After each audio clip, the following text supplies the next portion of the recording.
My name is Danielle and I'm one of the coordinators at Coral Creek Neighbourhood House. We're a little neighbourhood house on the outskirts of Melbourne. Firstly, I would like to acknowledge that I am hosting this webinar on the lands of the Wurundjeri people, and I acknowledge the traditional custodians of the various lands on which you all join us from today. I would also like to pay my respects to elders both past and present, and extend that respect to all Aboriginal and Torres Strait Islander people who are present here today. This session is the final in a series that we've been delivering looking at community initiatives that help address climate change. And I'm very pleased to introduce today's speakers, Matthew Charles Jones and Heather Marr. Heather Smith. Oh, why have I got Heather Marr? Sorry. Did I take it off your that'll be my Skype. Heather Smith. I apologise, Heather. I apologise. Matthew is the foundation member of the successful grassroots community energy group Totally Renewable Yackandandah, which is aiming to power their town with 100% renewable energy by 2020. And Heather Smith is an electrical engineer who is involved in Citizens Own Renewable Energy Network and the Coalition for Community Energy, and is focused on helping South Australia get to 100% renewable energy. Just a couple of housekeeping items. If you can keep your microphone on mute unless you're asking a question. You're probably all aware that we're recording now, so if you prefer not to be on the video, you're welcome to turn your camera off. And if you have questions at any point during the presentations, we're going to have Matthew speak first and then Heather, so you can pop questions in the chat, and we will be having some time for questions at the end of the two presentations. And now I'll hand over to you, Matt.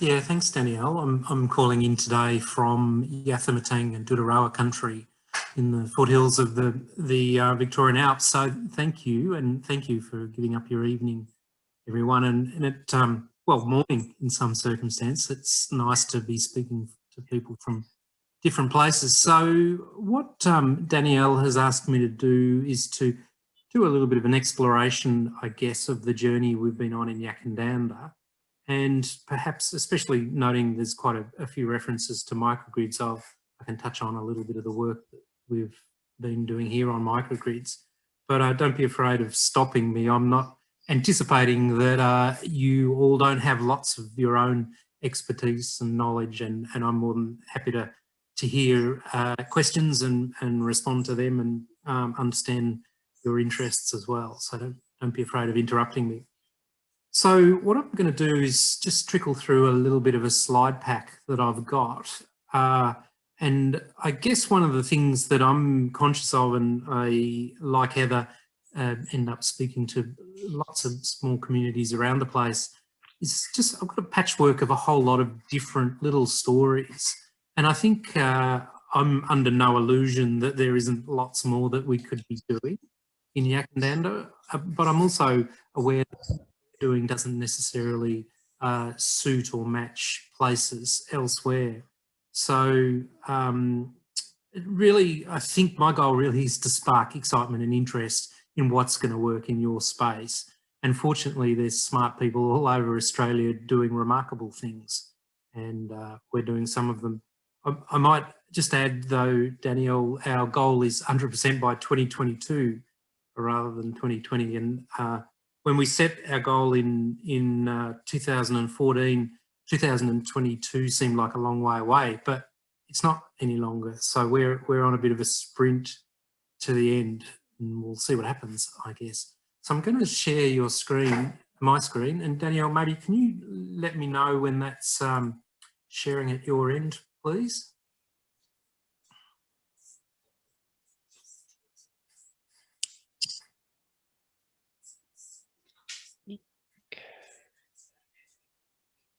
Is that sharing, Danielle? Have we got you on small? Switch to shared content. There you go. Now it's sharing. Okay, beautiful. So as I suggested, we started in 2014, and reasonably quickly we formed the goal of aiming for 100% renewable energy by the year 2022. And one of the things that was going on at that time was a program called the Community Energy Congress, which occurred in the old Parliament building in Canberra. And a few members of Totally Renewable Yak went to that without actually yet having a plan or a goal of what we were going to do. And that would have been in about April maybe of 2014. And it was quite a remarkable event to see a whole bunch of communities already at that time doing really cool things and really exploring how do we use energy in a way that builds community and draws people together, and at the same time addresses some of the enormous problems in our legacy electricity supply. So we came very emboldened away from that occasion, and I think Heather might have been there at that event. And it was an organisation called the Coalition for Community Energy that ran that, and ran a second one in Melbourne, what must have been a year before last, and we must be due for another one reasonably soon. So if you're interested in this stuff, that Congress is an amazing place to meet people doing really cool things. So there was, I guess, three key reasons that we formed our plan of going to 100% renewable. And one of them was the way in which if we were developing a system of localised energy, how we might be able to improve and add resilience to our electricity supply. And those of you in Melbourne will be very well aware of what happens when a major storm happens and the impact on major electricity network infrastructure. And I think the fires have demonstrated that as well. And so we were really focused on how we could use localised energy as a means of creating a more resilient supply. And the gentleman in the photo here, Eve, he's the fire captain in Yackandandah, and literally today we've added a second battery to the existing solar and battery system, and there is now a 10 kVA generator. And the emphasis of that energy system was very much on how do emergency services to continue to have a power supply so that when an emergency happens, and whether that's fire or storm or something else, there is a means of them still being able to have radio communications, use the equipment in their fire station, and also an item very important to the CFA was the ability for them both to be able to keep their drinks cold, water cold, and run their air conditioner as well. And noting obviously when fires are happening, it's typically pretty hot. So how do you make sure that firefighters have the ability to cool down and refresh? So resilience was an important feature for us. The second one, and I've already noted it really, is the way in which climate change is seems to be marching on quite quickly, and the evidence around that is quite advanced. And so climate change, obviously a clear motivator for us and many community groups everywhere. And interestingly, the photo I'm showing there is of a battery at the local wildlife shelter. And the wildlife shelter, after we installed the solar and battery system, saved $9,000 on fuel costs in the first 12 months of operation of the energy system we installed. And also they no longer have to cart all of the fuel to fill their generator, and have got the added advantage of not having the noise associated with the generator as well. So 3 big wins for the wildlife shelter there. And we also helped them install a new solar hot water system. And they used to use a 45 kilogram gas bottle every 6 weeks or so. And they use one about once a year is where they're at the moment. So they're using a gas bottle a year just as the occasional boost to their commercial hot water service. And interestingly, that wildlife shelter is finding about once every 6 years, they're doubling the demand that's placed upon them to care for animals. And obviously the usual factor is the pressure on wildlife from development, but also climate change and those severe weather events and what they do to wildlife. And then bill savings is a really important factor as well. And interestingly, it's worked out to about 63% saving, we measure, for people who add a solar system in their house if they do nothing else. And that 63% saving doesn't include the repayments on their solar system. But it's quite a dramatic saving, we think. And the gentleman presented here in the photo, Mark, he's part of a microgrid and he's got a battery as well. And we find that on average, people reduce their power bills by about 72% when they add a solar and battery system, as well as having to pay off the cost of that. And I think we're also conscious as well about what happens in any community, regardless of whether it's a small country town or a city or a suburb, that if we all stop spending money on electricity, what do we spend money on instead? And it's a pretty interesting question that we don't feel like we've got a really complete and researched answer to.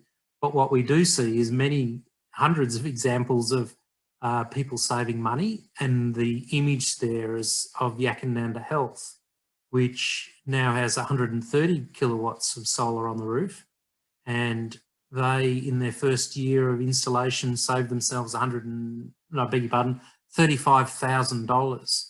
And that $35,000 was, instead of being spent on electricity, was pushed back into keeping the GP service alive, which we reckon is a better use of money than paying an electricity bill. So I don't know if anyone had any questions, but feel free to ask there.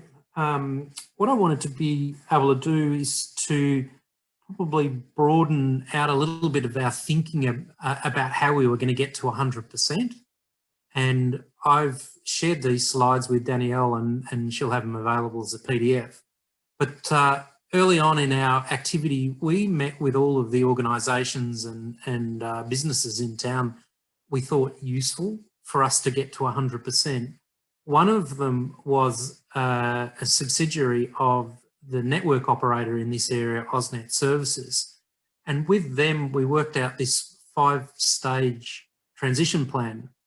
And essentially what I want to be able to do, without looking at this drawing particularly, is just trickle through some examples of each of those stages, noting that stage 1 is really just business as usual. And the trajectory is that if we did nothing in Yackandandah and didn't have a totally renewable yak, we would probably already be 100% net renewables by about the year, well, it's a bit hard to say, but about 2045, I think we've worked out, just the natural growth of renewables. But as it stands at the moment, we've got somewhere around 60% of buildings with solar systems on the roof. Some places it's more, some places it's less. So stage 2 in our roadmap really was about helping people purchase really high quality solar systems, and we've added to that a smart energy controller called a Mondo Ubi. And the Ubi is a device that takes away the thinking from just a single site, and whether that's a house or a business, and creates a network of community buildings that are linked together with a computer. And the little smart energy controller, the Ubi, is connected to the cloud via the internet, and it goes to an organisation called Mondo, who I actually work for. And then it is possible to use that information that comes from the Ubi to create some smart controls, and whether that is about turning on hot water systems, or it could also be about ramping up and ramping down inverters to create better shared results in the way the local electricity network is performing. But essentially, how do we create a network of individual users working cooperatively to improve the way that energy is generated, stored and shared around Yackandandah. So we're sitting at about 60% of buildings with solar systems on them at the moment. But in that transition or addition of solar, we've realised, and in fact many places have realised, that the network isn't actually designed to host an enormous amount of renewable energy. And so what tends to happen in Yackandandah, as in many places, is the voltage tends to peak during the day, especially on warm, sunny days that are not too hot. And so we are really now actively thinking, how do we not just add more solar, but how do we make sure we're incorporating increasingly storage to help balance that voltage, and also to adopt smart controls with a device like an Ubi, so that we're getting better shared outcomes. Rather than just inverters shutting off, we can ramp them down so that we can make sure they're still serving the house and to some extent the local network as well. And stage 3 was about the addition of batteries. And batteries are really both quite challenging and also remarkable. And the photo there is of one of our microgrids that was built in 2017. And that really is challenging because the cost of batteries has remained enduringly high. And when we started in 2014 and we're thinking about our goal of 100%, there was always a story that batteries were going to be competitive with just buying straight from the grid in 2 years' time. And it seems that it's still 2 years in the future. So what we do know is we've got about 60 or 70 household batteries in Yackandandah, and we're sort of finding ways to continue to help people buy batteries. The other problem, and we're always challenged about it, is just purely the earth resources that get poured into a battery, both the problem associated with mining that material and then also disposing of it at the end. And, you know, it's something we could talk about in detail. Stage 4 was the creation of a community energy retailer, and we have done that and created an organisation called Indigo Power, which works with licensed retailer Energy Locals, which many people have heard of, an entity that does really well at supporting community activity on renewable energy. And one of the goals of Indigo Power is to transition the whole region to 100%, and also they share 50% of their profits back to community for the purpose of community energy efforts. And then stage 5 of our roadmap is the addition of scaled generation and storage. And one of the things that it looks like in the analysis of our energy supply and the way we use power is we can get to between 70 and 90% of our own energy supply purely from rooftop solar and batteries with smart control.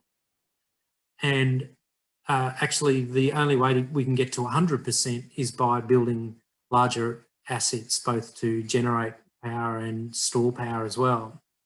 So the picture that I've got there, and I should have updated it, is of the site where we are just about to launch next week, a 274 kilowatt hour community owned battery, together with a 65 kilowatt solar system, which is on a roof, not yet shown in that picture, but it's on a roof. And the idea being that solar generation will charge the battery each day, and then through the evening, that battery will feed power to local people who are Indigo Power customers. And so I think what we're really trying to do is capture how do we generate and store local power and then share it with people through the evening. As we get more sophisticated in the operation of that battery, we also anticipate it will become more dynamic And I think we've seen lots of stories about how batteries can be used for rapid response to network interruptions or voltage challenges or frequency problems. And we will work to be more sophisticated in the dispatch of power to help draw in extra value for that battery, but also to improve the quality of local power supply. We've actually called that battery Yacko 1, and the goal being that there will be Yacko 2 and Yacko 3 and Yacko 4. The funding for that and the locations for that and the business model for that is still being worked out, but it's certainly on the agenda. One of the things that we've also just completed is a program funded by the Department of Environment, Land, Water and Planning, and they ran a program called the Microgrid Development Initiative. And so we used a program funded through that, and we installed solar systems and batteries and CO2 heat pumps on about a third of the buildings in a little valley up the way here. And it's fed by a particular type of electricity network called a SWIR line, which stands for single wire earth return. And essentially it's a extension cord draped through the paddock, and they work really well. It's an affordable way of getting electricity to remote settings, but they're really vulnerable to underperformance when there is a lot of renewables or when you're getting increasing numbers of houses on those SWIR lines. And so people are using lots of power all at the same time. There's also some questions about how they perform in bad fire weather. So SWIR lines can really be improved, and that was one of the findings, which I'm happy to talk about, from our trial by the addition of smart control and battery and hot water that gets made during the day rather than overnight. So I think I've probably got to the end of my time and my slides. So Danielle, I might throw back to you and let you probably pass to Heather, I'm imagining. Sure. Did you want to ask a couple of, or answer a couple of questions first? Ooh, yeah. Yeah. So Paul has asked, firstly, he's thanked you for sharing your story, and also asked how much support did you need, were you able to obtain from local council? So it would be fair to say the council has been incredibly supportive, but we haven't called on that very much. But what I am observing in quite a few locations, that council are adopting very strong and financial assistance to community groups. And I think that the scale of what we need to do to transition to clean energy is that it requires everybody with all hands on deck. And so council is really important to succeed in this. Partly it's about the confidence that councils bring to projects and the trusted assistance. It's also about some of the financial value that councils can bring. And I think there's also a lot of question in there about the important role council plays in strategic planning and planning itself. And so I think they're all really important, contributed by council to see communities succeed with anything, in this case, community energy.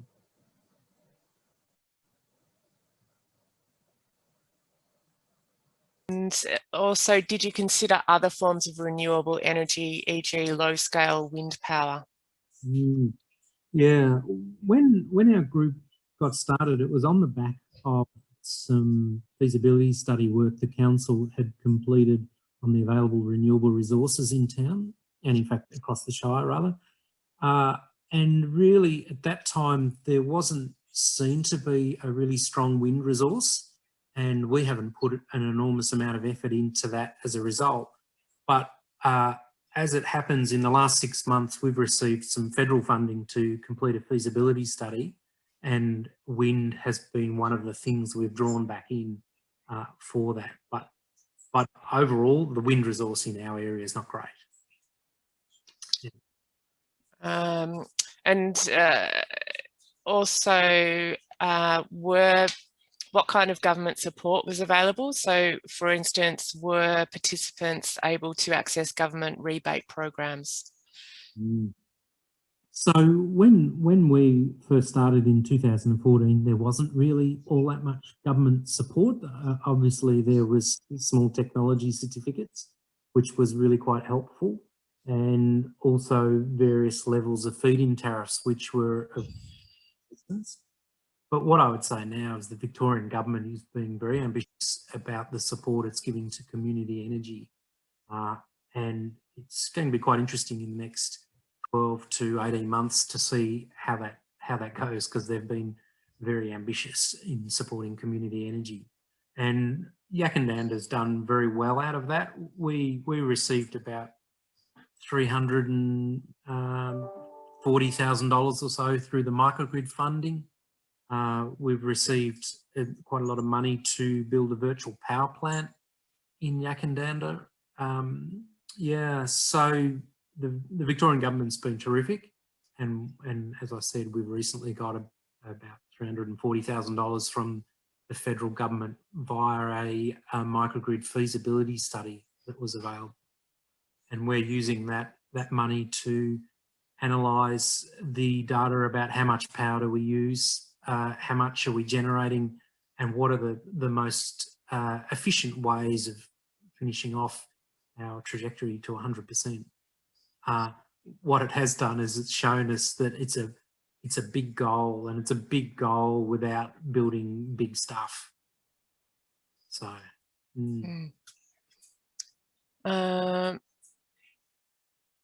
thanks. I think there's more questions there from Alex, but I'm wondering if we kick on to you, Heather, and then come back to the questions at the end. Is that okay with everyone? Yep, yeah, certainly. Yeah. So I will share my screen. Can you see that there? Yeah. Great. So I have prepared a talk that's very much about the local community. So because we have a much broader group in the audience, and a lot of you have heard a lot about community energy, I'm going to skip. Well, I'm not going to skip. I'm going to go fast. Please ask questions at the end if I speed past something too fast. Matt was correct. The Coalition for Community Energy had their two last congresses in 2014 and 2017, and we were planning one for 2020, and you know what happened there. So we still will have one, and I do encourage people to get on our mailing list to keep up with those sort of events. And this is Melbourne Town Hall. I'm in the back there somewhere. So I'm also, as well as being chair of the Coalition for Community Energy, I'm doing a PhD at the moment about microgrids. And so if I describe this, I talk about, well, at the moment we've got a centralised system. For over 50 years, people have been talking about, what if we did electricity differently? What if we did things more small scale or locally scaled and connected them together? And people often these days use the analogy of the internet. And at the same time, we see governments failing to think very local, but doing a lot of their big centralised, big renewables thinking as they mark out renewable energy zones around Australia. And all of those need to be hooked up. So the investments in transmission lines and things like that also flow. So part of the, don't know why that's in twice. Oh, clicked on the wrong thing. Part of the question at the heart of my PhD is, what does the future look like? Is it centralised, where you get to renewables with these big renewable energy zones? We talked a lot a couple of years ago in the electricity industry about open energy networks, where everybody has smart solar, smart batteries, smart hot water systems, smart electric vehicles, and there's still a level of centralised control as every individual is orchestrated to behave in a certain way on the network to make sure the energy flows in the best way? Or are we somewhere in the middle? And that's what my talk is about today, an overview of community energy and community energy models, a little bit about microgrids and a little bit about local batteries. And for people in Sunshine, Albion, I'm not sure, Danielle, where you say you're from,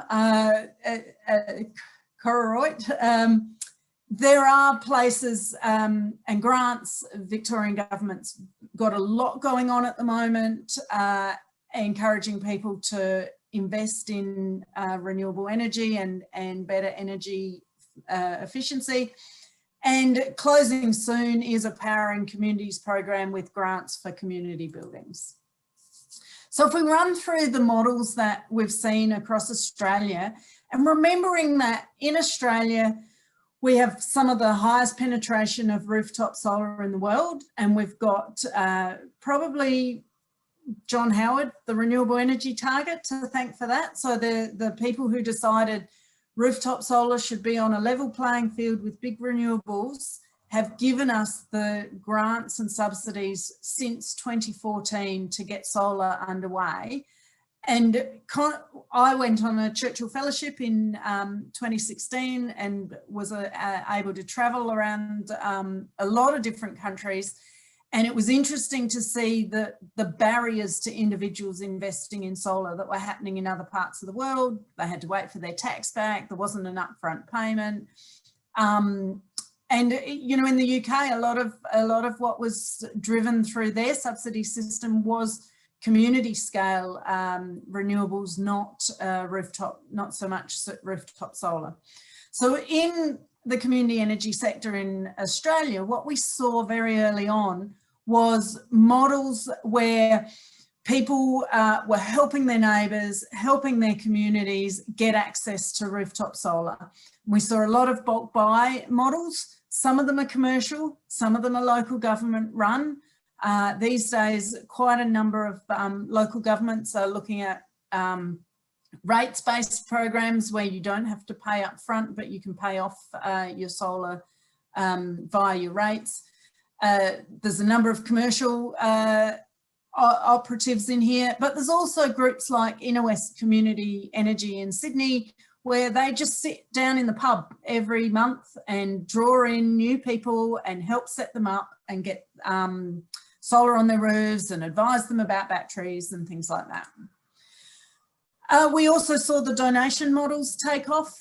Bendigo Sustainability Group has a model where they got donations from businesses around town. They own and operate the solar themselves, and that helps fund their group. And they've become, through that modest start, they've been granted the community power hubs funding in the last round that Victorian communities had.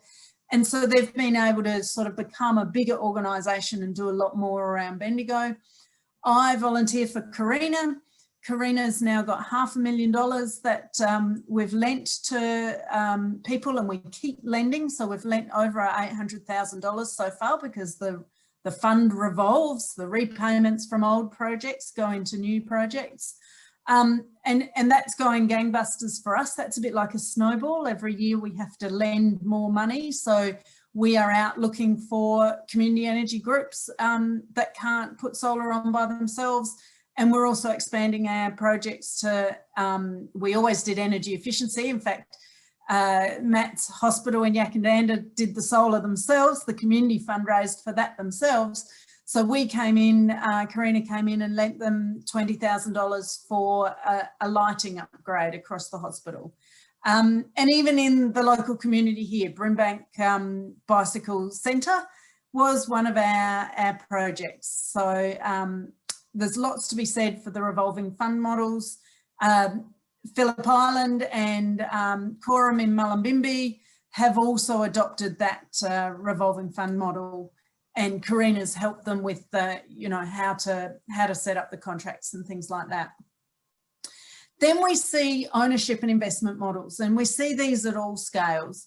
So a lot of the early groups were co-ops and investor models with less than 20 investors in a trust, and Repower Shoalhaven was one of the famous early community energy groups.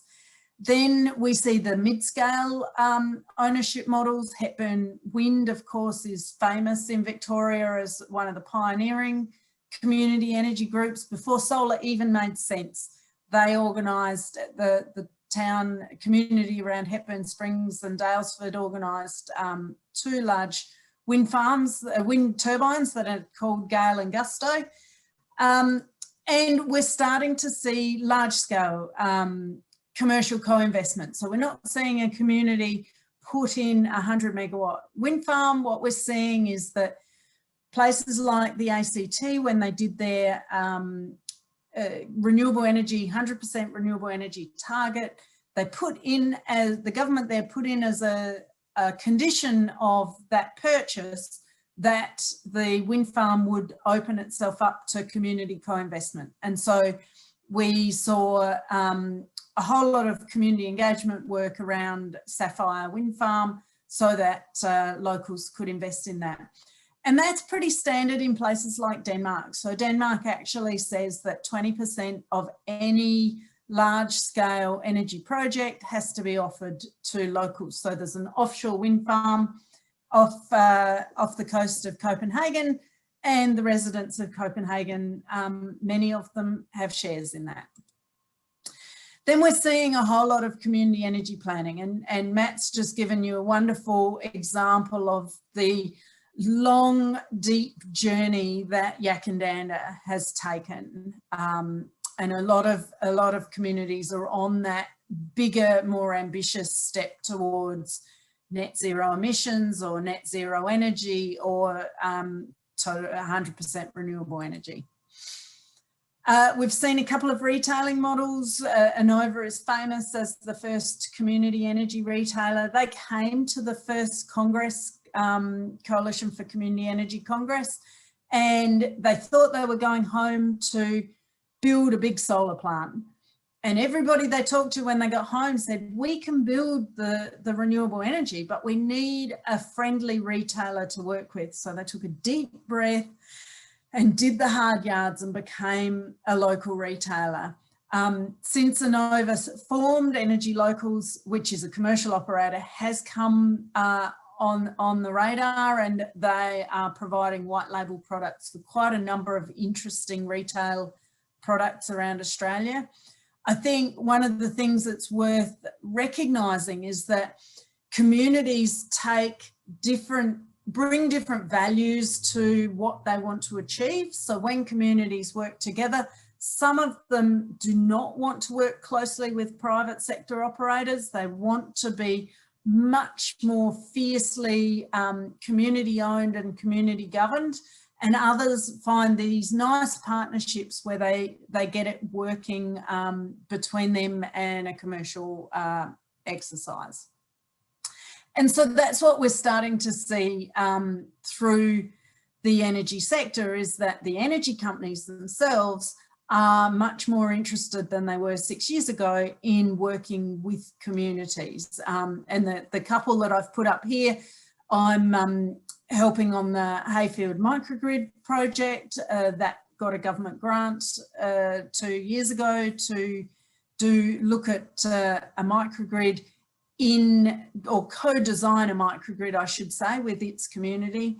I've got Renewable Newstead here because they did a tariff trial with Powercore to see was there a way that they could make it make more financial sense if you changed the way electricity tariffs were set up to make a centralised renewable energy system work better for the whole of their town.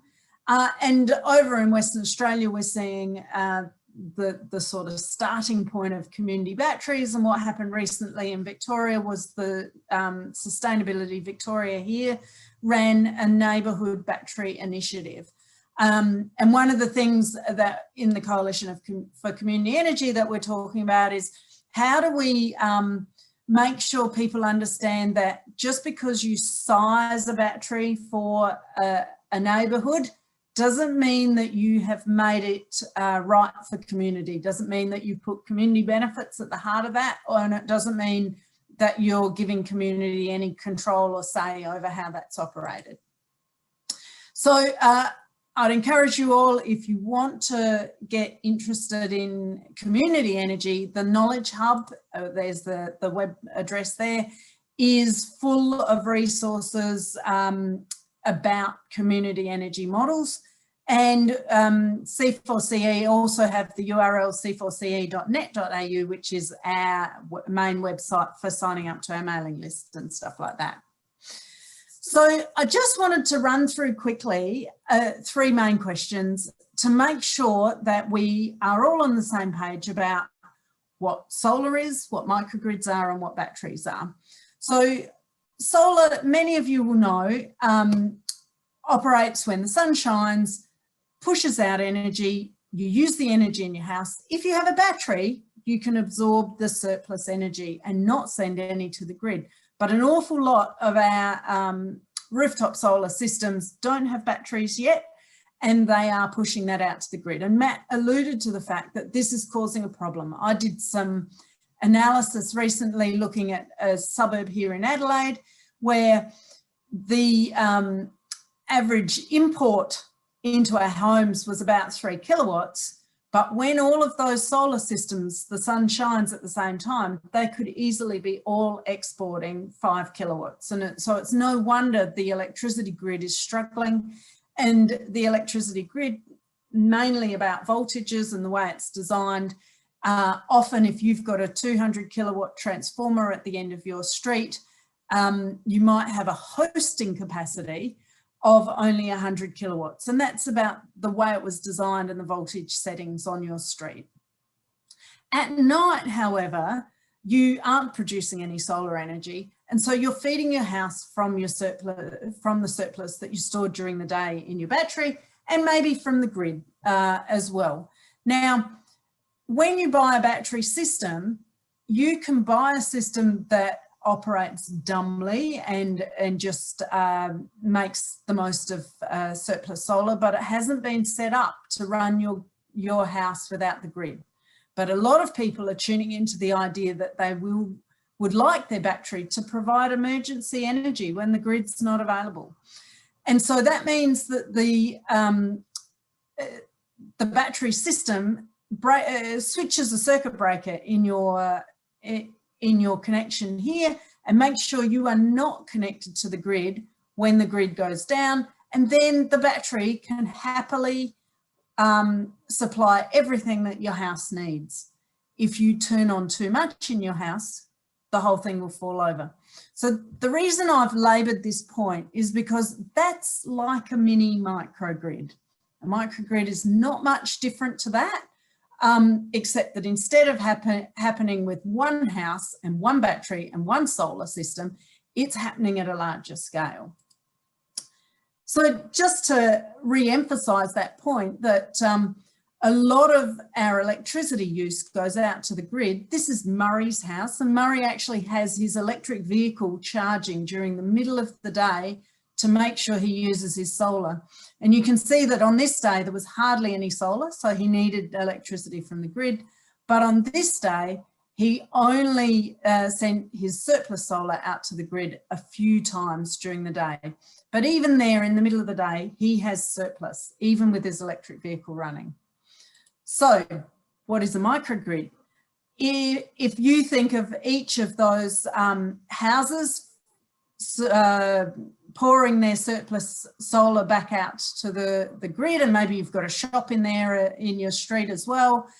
And at some point, this is the transformer at the end of the street that takes your electricity from your 415 volt system, the 3-phase system on your street, up to possibly 11 kV or 22 kV, whatever the higher voltage system is. And this is where a lot of the constraints are happening in Australia's electricity system at the moment.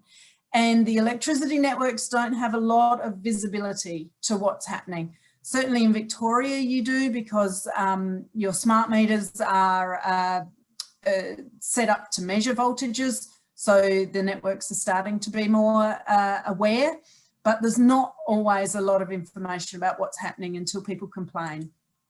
And what happens if you add a battery? So this idea that you could add a battery or you could add a generator that you could control, that's the start of a microgrid idea.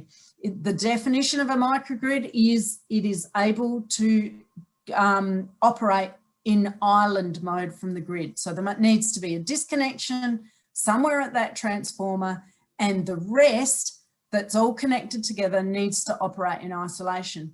Now you can tell from the household model that the only way that happens is if your load matches your supply, and the community battery or the local battery here will be able to do that.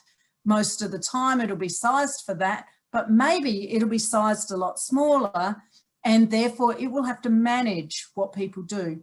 So one of the conversations I'm having with some of my projects is, what are the times that we really need this microgrid idea? When would it really make sense? And how do we manage our energy for those few times of the year to make that worthwhile? Because the rest of the time, the cheapest battery you can have in the system is the electricity grid. It operates fairly reliably most of the time. So this is about adding extra benefits when you make that local investment. So why are people thinking about microgrids? Well, yes, it is emergency supply, but people are also starting to ask the question, would it be cheaper? And would it make better use of our solar? Because actually, if you have all this surplus solar during the day, and it's just going to get more and more. I was speaking to Zero Emissions Noosa, and they're adding 1 megawatt a month in new solar into their community every time. So you've got this local solar. The cheapest thing to do is to use it. Why community batteries? One of the arguments that the electricity industry are starting to use is a battery's like a Swiss Army knife. So I'll bring up my Swiss Army knife picture. Not only can it produce energy, it can also use energy, it can therefore store energy, but it can also optimize value. So it can buy low, sell high on the electricity market. It can balance supply and demand. It can fix some of the constraints or the bottlenecks that we've got in our system. It can control voltage. It can balance reactive power. And the interesting thing about batteries is that they're scalable and flexible and mobile. And some of you might have seen the new big beefy Ford, I think, truck that's meant to be an electric vehicle. You can pull up to your house and power your house for 2 days. So the idea that household batteries might disappear because we will all have a battery in our cars in future is a live idea. You know, we're still in energy transition mode, and there's all to play for when the future is uncertain. Now I've got a bunch of slides on scales, but I'm not going to go through them, Danielle. I think one of the things that I've discovered in some of the communities I've been talking about is that they have a poor understanding about what's the right scale for their street. But I'll stop there because otherwise we won't have time for questions. Is that correct, Danielle, or do you want me to skim through those? If there is more questions, I think, Matt, have you answered the questions that were there? Yeah, look, I've tried to trickle through the questions that I've seen there, were related to my topic at least, but I'm happy to listen more if there's. But we can put it out. If the people have questions, they're welcome to either put them in the chat or you can unmute yourself and ask a question.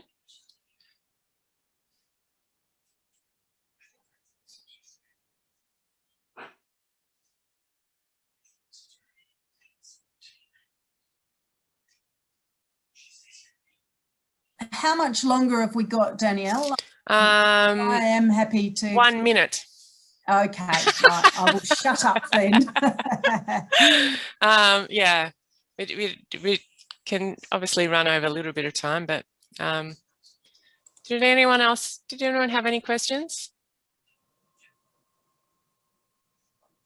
I do. It's Anna Evans here. I thought it was quite interesting to see that there was, I think it was an example in Denmark with the co-investment. So just to clarify, was that sort of a particular percentage offered of like the overarching investment offered first to the community? And if so, like how, was there some sort of like discount, like how could they sort of, I suppose, afford that financially? Were they sort of at an equivalent sort of bid as what another investor might be? How did that work? So it's definitely shares, and what they tend to do, because mums and dads investors are messy to deal with, and those other investors are often quite enormous, as you say, they tend to have a vehicle that manages all the local investment together and manages that relationship with the local investor, with the smaller investors, all as one clump. But I believe it's part of Danish law that that the larger renewable energy generators, most of which are wind farms offshore, there's barely any onshore wind farms built these days, must offer some of their equity to local investors. Thank you. Super fascinating. I wasn't aware of that.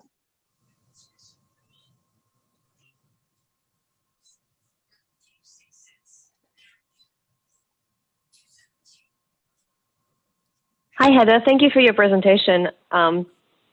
If you can hear me, Yeah, what role do you feel that network operators are likely to play in this? Because my understanding is that in a lot of places at end of grid nodes, it's actually in their best interest to invest in microgrid and community self-sufficiency in this sort of sense. But at the same time, it seems like many network operators are slow to budge, to buy into the microgrid idea.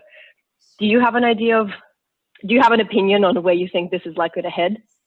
I think reforms in the network sector are achingly slow, but we're in the middle of an energy transition that will go, and it will go fast when it goes. We've had a recent ruling about standalone power systems that actually gives the network operator the permission to offer a microgrid instead of keeping the electricity, really remote communities connected to electricity.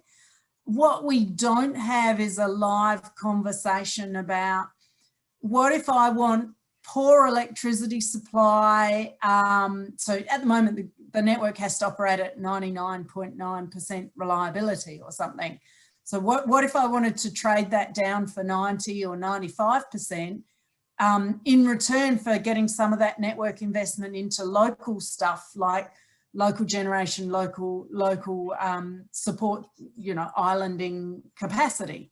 And I think we also have struggled with postage stamp pricing being the biggest sort of reason. Everyone pays the same price for their electricity network, but some people need a lot more electricity network because they're a lot further from the system. And so we're not very clear-eyed about what the best investments are. But there's no doubt that things that happen on the ground, the networks are forced to respond to, and so they are running to keep up, basically. Thank you. Thank you. So can I ask a question? Say taking the example of the Dandenongs, which I think some of them were without power for 3 weeks or something horrendous like that. Would microgrids work in that kind of scenario if you're still getting trees coming down everywhere across power lines? Does that make sense? Yeah. Yeah, there's certainly, you know, resilience means you've got your energy supply as close as possible to you, so that those trees coming down. So, yeah, you've just had the Dandenongs now without power, and that was a real reminder to me that actually the household standalone power might have been the best option for a lot of those people, because they're so far along the street, you know, they're actually quite sparsely distributed. But I think we're also thinking about how you're going to back each other up. So there's a benefit in the way electricity is shared. You know, the transformer at your street is not sized for every single one of your houses. It assumes that you guys are all using energy at different times, and so part of that collective good is what these community battery ideas can do. A lot of people are talking about electric vehicle charging. So your normal household supply won't be able to give you a fast charge, and you're stuck with overnight. But if you have something in your street that's a bit more grunty, that you might just nip the car down there and give it a 1 hour charge instead of a 10-hour charge. There's a lot to explore, I guess, is the answer about what the right thing is. Danielle, the parent company of the organisation I work for is AusNet Services, and so they've been in the absolute thick of recovery in and around Dandenong. There is quite visibly a call for the placement of power lines underground, and that debate will no doubt go on, but one of the constraining factors is the cost associated with doing that. There's a massive conversation going on in all forms of electricity management. Is what's the most sensible expenditure of money? Do you just keep making the network harder and bigger and stronger, or do we start to just get more flexible so that in the unusual event, and maybe it will become more usual, of a major storm or event, there is some redundancy in the system, and whether that's about microgrid can function across a small range of homes, or that each house has its own battery, or that people harden their houses so that they can withstand a number of days without power, without big imposts. So one of the tricky things about major storms or major fires is, regardless of what you do, your assets, they're going to be vulnerable.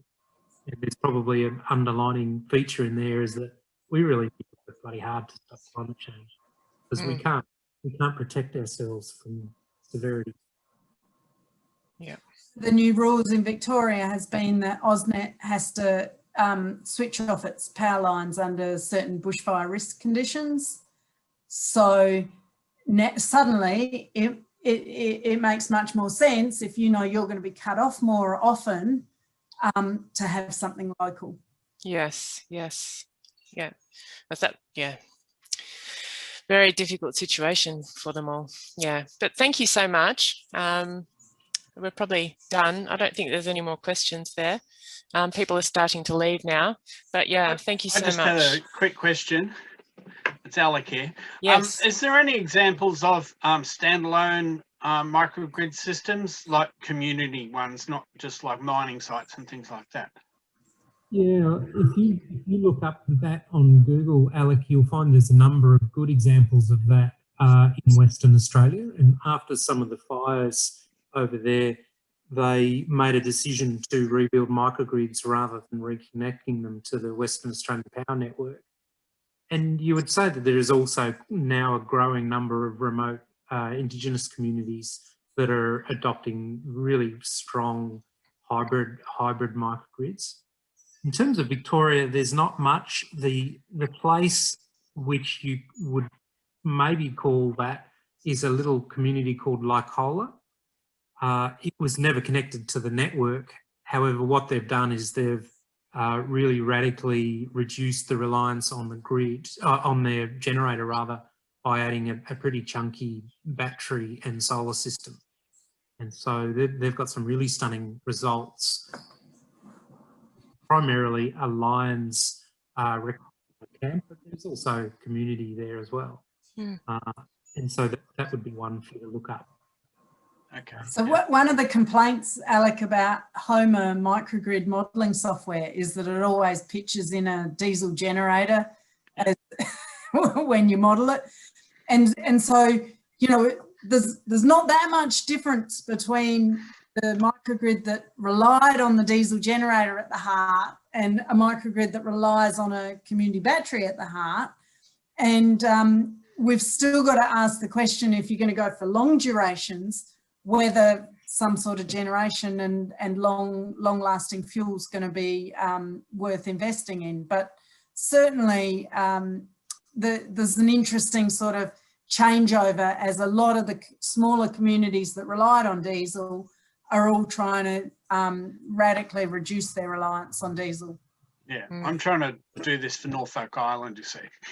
So to decrease their reliance on diesel, also fix up their microgrid, which has got all voltage issues and all sorts of things. And yeah, a lot of work to do.